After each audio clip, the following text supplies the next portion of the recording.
Okay, this next hunt is a hunt in New Hampshire. It's a 6-pointer that I passed on in the early part of the season. I had already shot a small spike horn the beginning of the season. I was hoping to shoot an 8-pointer. About a month later, I think it was October 11th, when I had to come to the bottom of my tree. Keith was in another tree about 80 yards away from me. At one time I was signaling to him to try to get him to call the deer to the bottom of his tree so he could get a shot at it, but once the deer hit my scent trail, it followed it right back to the truck. A month later, I'm in the same tree, and this deer comes by, and I was tired of letting them pass in New Hampshire. I let a few of them walk by in the last couple of years and never ended up filling my last deer tag in New Hampshire because I'm letting them walk. And this deer came by again, but this time it had broken half its rack off. I shot the deer, and just as I pulled the arrow back, for some reason the camera shut off. I still don't know what happened. And the deer actually, I got it to stop again at 30 yards and again at 50 yards. I took a shot at it at 50 yards again, but I missed it. I don't know if I shot high or low. Eventually we blood trailed the deer and we found the deer. It was a 126-pound deer, and it helped fill my freezer. Okay, I'll see you on the next one.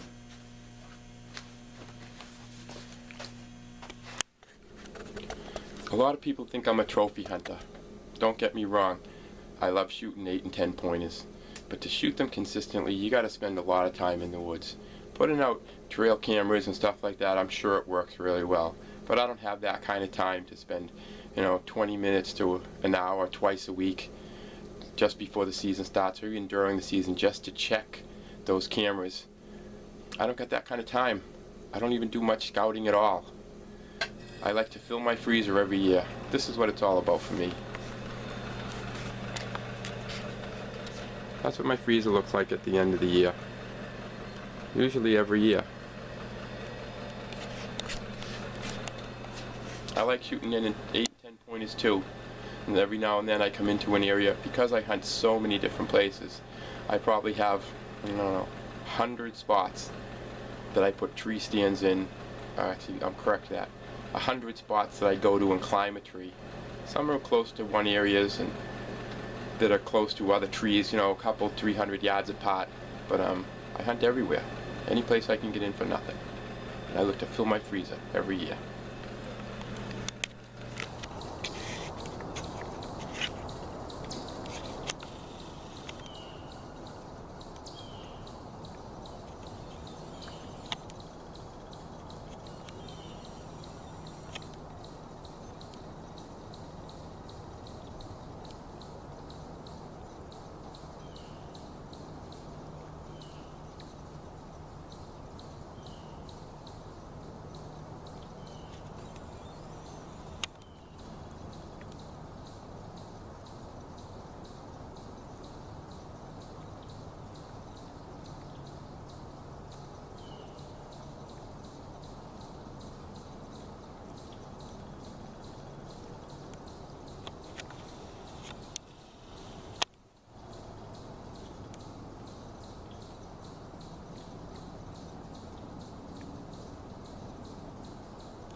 that buck came right in and ended up catching my scent trail right into the tree stand. Now it's walking back to the truck. Keith's in a tree stand over that way.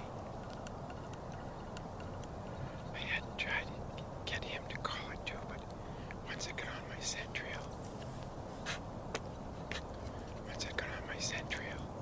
he had no interest in anything else, it seems.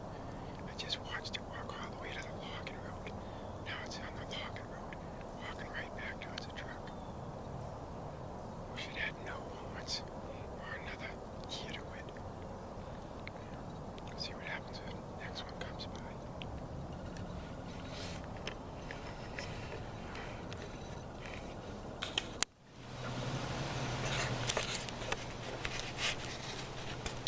It's October 11th. That was the fourth opportunity I had to shoot a deer in New Hampshire this year. It was just I think a 5 or 6 pointer. I shot a small buck at the beginning of the season. It was the first deer I shot. I didn't shoot that one. Hoping for an 8 pointer by the end of the season. I still got a lot of time left. But if you watch that deer, it came right to the bottom of my tree. I don't know what you guys use for buck lure, but that deer followed my scent trail going all the way back to the truck. I watched it go all the way back here, hit to the logging road that we went on, turn left, and head right back towards the truck. I never buy buck lure, and deer follow me to my tree all the time. That's one of the reasons why I get so many deer. See you guys in the next one.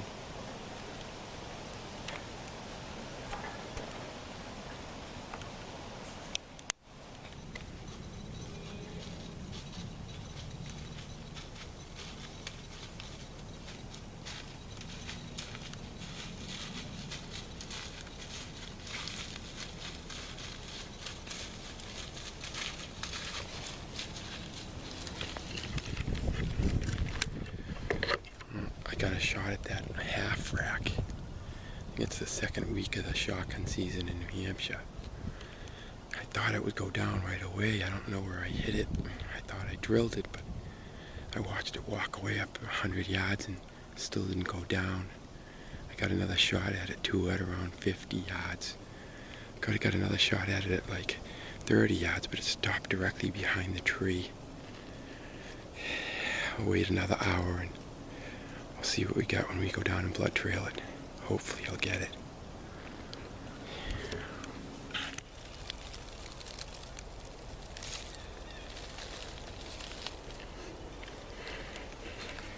The blood trail looks pretty good. Hopefully we'll find it.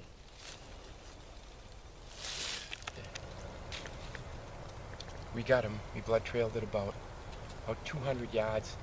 It was probably 8 beds. He'd seen it get up out of a bed and run off. We got another 50 yards into it, and Keith walked down this trail that was alongside of the bedding area the deer ran to, and he picked it out. When it got up and ran into a tree, kind of got stuck on a tree, and I came up and finished it off. Figure it's about a 110-pound 4-pointer. One side of the rack is broken off, but I'm happy. This is the first time I filled all my deer tags in New Hampshire in a couple years. If I would have let this one walk, that would have been the 6th small buck I let walk in 2 years. I had to shoot one. But I'm happy. Excellent.